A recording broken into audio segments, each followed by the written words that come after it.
All nutrients are not created equal, especially when it comes to their effect on our health. So shifting our focus from nutrients to foods can help us develop better eating habits that will support our long-term health. Getting our head around the idea that we should be focused on the category of foods, not nutrients, is, I think, very important. And I think doctors should be talking to patients about foods, even if, as scientists and researchers, they see through foods to nutrients. It may be a helpful way to study foods. It's not a helpful way to communicate about them. Let's look at an example of how focusing on nutrients rather than food can leave us confused and potentially consuming a diet that's dangerous to our health. In recent years, a lot of attention has been focused on the fact that many of us are eating too many carbohydrates. There are lots of popular diet trends that encourage us to drastically reduce the carbohydrates in our diet, even to the point of limiting our intake of fresh fruit.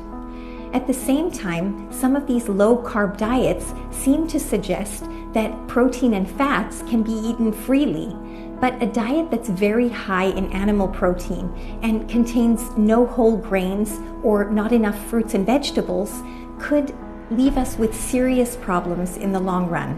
In fact, the category carbohydrates includes a wide spectrum of foods, some of which are really important for our health, and some of which can compromise it.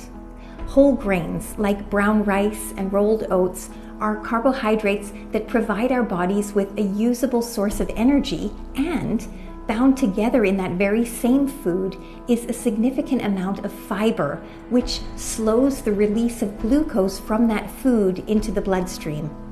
The glycemic index of a food is a measure of the speed at which glucose is released into the bloodstream after it's digested.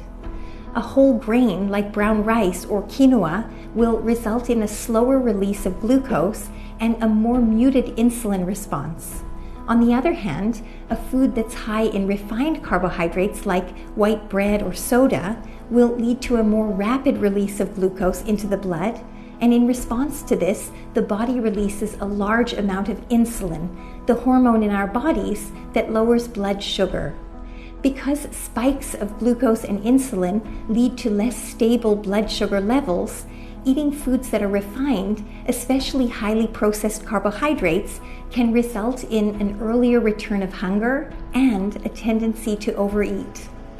The glycemic index of a food is lower when the food contains fiber or when it's eaten in combination with protein foods or foods containing some dietary fat.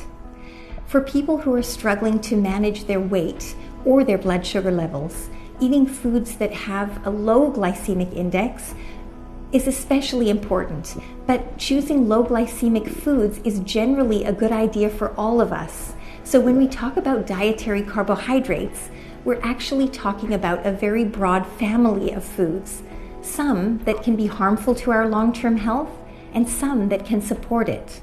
Learning how to choose the right foods within each nutrient category is one of the keys to long-term success.